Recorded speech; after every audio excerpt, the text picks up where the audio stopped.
አሰላሙ አለይኩም ወራህመቱላሂ ወበረካቱ። እንደምናላችሁልኝ ውድ ተመልካቾቼ የረመዳን አስቤዛ ለቤተሰብ ማዝ ለምትፈልጉ በሁሉም ቦታ እያደረስን ነው የምንገኘው። ያላዘዛችሁ ካላችሁ እዘዙ፣ በሁሉም ቦታ እናደርሳለን። መርሳ፣ መሃላምባ፣ ሊብሱ፣ ጊራና፣ ወርጌሳ፣ ውጫሌ፣ ደሴ ዙሪያ በማንኛውም ቦታ እንደዚሁም በወልዲያ፣ ሀራ በሁሉም ቦታ ሴሪንቃ እናደርሳለን። ስለዚህ ከሁላችሁም እዘዙ። በጣም አሪፍ የሆኑ ተምር፣ ዱቄት፣ ዘይት ሁሉም አለ ማለት ነው። ስለዚህ በዋትስአፕም ሆነ በኢሞ እየገባችሁ የዋጋ ዝርዝር አለ፣ እሱን እልክላችኋለሁኝ። የተመለከታችሁ ማዘዝ ትችላላችሁ።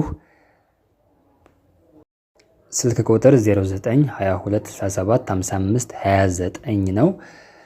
ሁላችሁም ያላዘዛችሁ እስካሁን ድረስ ከዚህ በፊት